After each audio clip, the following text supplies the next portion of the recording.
Hello. So I had a great question asked of me from one of my subscribers. Thank you for the question, Nico. I have answered you on there, but I also thought I should just put out a very quick video because it was such a good question. Now, the question was based on one of my live cold calling videos, and in that video, there was one call that I made to a gatekeeper who had told me that they were not interested. The gatekeeper said this after that I'd confirmed it was a cold call, and after I told her that about the services that I'm offering. And immediately she said, well, we're not interested in that. And she's also continued to say something along the lines of the salespeople have had training about a year or a year and a half ago. Now, when she said that, what you've got to think about is what goes on in there in our heads as salespeople straight away. So that's the first thing to acknowledge if you want to know how to then re-engage. So the question was, how do you re-engage somebody when they've said they're not interested? Great question. And there are several levels of not interested, and not interested can come from the gatekeeper, it can come from the decision maker. The question could mean, do you re-engage? How do you re-engage there and then, or how do you re-engage later on? And there are different solutions. There are different answers. So I'm going to try and give you kind of a varied response in terms of different ways that you could approach this, and a lot of it will depend on you. Now, the key thing to remember throughout all of this is that it's psychology that drives you. What goes on inside there, or what goes on behind the scenes. It's a bit like a film. It's not what you see on the screen that counts. It's what goes on behind the screen or the scenes that puts what is on the screen on the screen. All right, and it's how it's then edited to come across in such a fantastic way. So in the same way, you've got to think about how when you're on the phone, you're interacting with somebody, behind the scenes there's constantly stuff going on in there.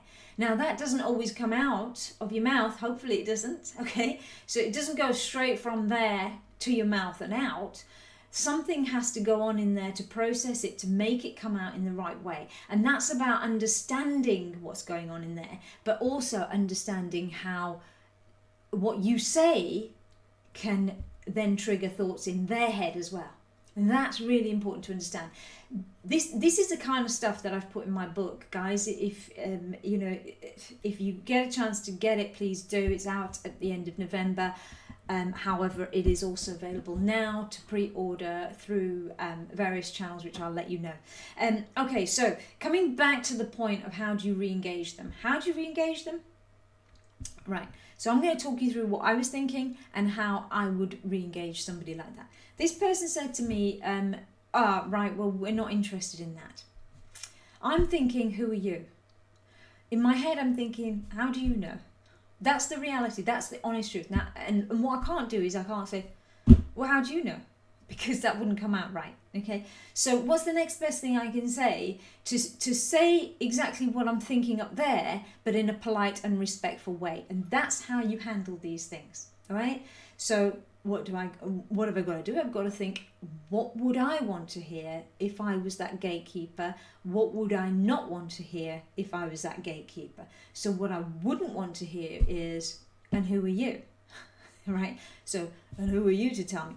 That's combative, and that's going to cause conflict. That'll break rapport. That's where it'll end, and you're not going to engage that person. So how do you engage them? Well, think about it. How would you want to be engaged at that stage? My answer is that you just simply ask them a question that pulls them into the conversation further, but not so much that it's you're kind of putting them on the spot, but more it's a subtle challenge. And the subtle challenge I would give back to that gatekeeper, which I did on the video, is, are you a part of the sales team then? All right. So straight away what that does is it in her head she's thinking, oh, didn't expect that one. Right? So what's she got to do now? Well, she's either going to lie to me and say yes, or she's got to be honest and say no. One or the other. It's quite simple. It's a very closed question, which is very straightforward and puts them in a position of yes or no. Now, you could argue that makes them feel uncomfortable. Well, I kind of wanted to get the idea that I'm thinking, and who are you? But I want to do it in a polite way so that she can't retaliate, and she doesn't feel she has to. So, oh, are you part of the sales team? In a tone that is quite innocent. Because I'm thinking, well, I don't know who you are. All right. So the perception I want to give is I'm saying, oh, right, okay, so maybe you're somebody that I should be speaking to, as opposed to, and who are you? Do you get the difference? So there's a difference in how you do it. And by thinking that way, you can start to re-engage people back into the conversation. So she would say, well, no, I think she actually said on the call, no, I'm not part of the sales team, but I know that they're not interested in this sort of thing. So oh, right, okay, so who would be the person so you wouldn't make the decisions on this then? No. Oh, right. Okay, that's interesting. So do you know who would be then? Perhaps you can help me. So you see, what I'm doing is I'm kind of really gently, softly, basically saying what I'm thinking, but I'm saying it in a nice way. And by doing that, I'm also explaining to this person that, look, all due respect, but you're not the person I want to be speaking to. However, if you've got information that can help me, give it to me. How you do that? In a nice, polite way. Remember, put yourself in their shoes and think how you would like it. If somebody asked me the question if I was part of the sales team, I would say, I would be able to easily say yes or no. If that person then said to me, well, can you help me? I'll go probably, yeah. Yeah, okay, well, what is it that you want? So there you go. I'm engaging them back into the conversation. Think about it. You can practice these conversations with yourself. It's quite simple. It's all what I keep saying. Would you listen to you? So you can re-engage them that way. Now, if we went to another level with this person, which it did go to, when the next level that it went to was this person then felt obliged to go and ask the decision maker whether they were interested or not. And then she came back with, no, we're not interested. He said he's not interested. Thanks for calling. So that I managed to keep the person on the phone again, and the reason I kept the person on the phone again was because in my head I'm thinking, yeah, you probably went in there and you said to him it's another cold caller about sales training, you don't want it, do you? And came back and told me. And but the reality is I can't say that. So what I could say is, okay, now what I had done is research, really important. So what I could say at that point is, okay, look, not a problem. I can see that you guys are really busy. Your website is currently under construction. That tells a little story in itself. So what I'll do is I will call back, but I'm going to call back at a later date because I really don't want to waste any more time on this right now.